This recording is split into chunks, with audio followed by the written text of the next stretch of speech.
I can't be an invalid forever. So now what? I wanted to start to move again. I had to. I was only going to have the carers for a few more days. So on the Saturday, I sat on the chair in the kitchen and made my own coffee, which felt like a victory. Since when was making a cup of coffee a victory? When the carer arrived, I got her to stand outside the bathroom as I sat in the shower and just let the water flow over me as I cleansed myself. It was utter bliss to just sit there. And I would have sat there longer, but, well, time was limited and she had to go. She was there in case of emergency. And I'm glad to say I didn't need her help, but it was reassuring to have her around. God, imagine falling over and being stuck there naked all day in pain. I'm sure that the neighbours wouldn't have heard me. When she'd gone and I'd got myself ready, I got a cab into town just to get out of these four walls which I'd been in for over a week. I went to my local yarn shop, Ply, which is just fabulous. Not because I needed anything, but it was somewhere friendly to go, where I'd be welcome. Sadly, the lovely Amanda wasn't working that day, and she's the lady I normally chat to, and she's rather nice.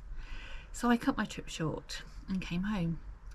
But I did do a little walk in town. I felt giddy with excitement. And with walking again, as silly as that, excited over walking. Being out in the fresh air, in a nice dress with my hair done and flowers in it helped. I really did feel like I was emerging again, just a mere 4 weeks after the heart attack. Had it really been only 4 weeks? Anyone seeing me must have thought I was a nutcase, grinning from ear to ear, walking around town. Well, maybe I was. Yes, I had to stop every few steps, as I didn't want to do too much, and it was a struggle. I was full of painkillers, but see, I'm giggling now just thinking about it. I had done it, and I had a proper sense of achievement just by walking down a hill. What? I'd spoken to Jules the night before, and he was in Cardiff on his way down south to do some filming, and I promised him that I wouldn't push myself too much, and I do like to keep my promises. I've started to realise how vulnerable the heart attack made me feel. On that Saturday night, anything could have happened. I never show my vulnerability to anyone. Get me, she's strong. Jules knew this. I didn't have to say anything to him that day. He just reached out, smiled and held my hand. There's a pulp song in there somewhere. Anyway, whatever part we have in each other's lives, he's the person who knows me better than I seem to know myself. He told me he'd started to drink less alcohol and more alcohol-free beer. I think the heart attack gave him a bit of a shock about his drinking as well as my own. I'd like to think he's doing it to support me, because I know that it's not going to be a major part of my diet like it was. Wine had become more of a fizzy drink for me, if that makes sense. Something easy at the end of the day.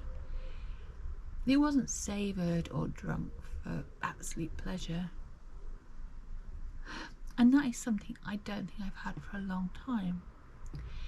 It was just a means to an end to enable me to sleep. And I wanted to go back to basics with it.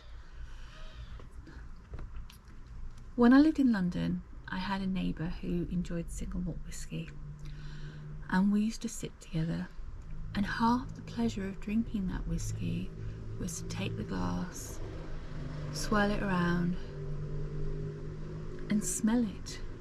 And it could be a good 10 minutes before you took that first sip, because you were savouring it in and thinking about what it smelled like and getting the notes that were within it, and then reading up and seeing if you were right, which is always a success. I need to do that with things going in my body now. Coffee in the morning, and I just happen to have one here, needs to be smelt.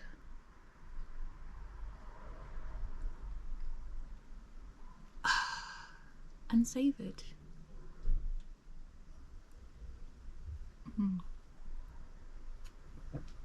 I had already stopped putting sweeteners into it, and now my delight was taken from the simple things in life. And I actually prefer my coffee now that I can taste it. I have been thinking about the exit strategy for the carers. The best thing that I can have them do is to watch me do things such as cooking and washing up, so they're there in case anything goes wrong. Honestly, I can't praise the local start team enough for how much the support they've given me. Early on in an earlier vlog, I mentioned one of the ladies called Chrissy, who was the only person that came on a regular basis. Imagine my delight when she came to me on my final visit. I'd seen her a few days previous, and she told me that she was off for the rest of the week, so I sadly wouldn't see her again. But she'd been offered a shift and saw my name and came round. She was the first proper carer I saw, and she was my last. We chatted as I cooked and discussed the progress, which was clear to see from both sides. She handed me my spare house key back, and I made her the recipient of my first knitted heart. She had such a big heart, has such a big heart, and I wanted to show her my gratitude. Join me in the next instalment as I stand on my own 2 feet again and start to make those necessary lifestyle changes. If you like what I'm doing, then it would be great if you could like, comment, subscribe and share with anyone you think may find this interesting. Also, if you ring the bell, you'll get notifications when I upload my next video.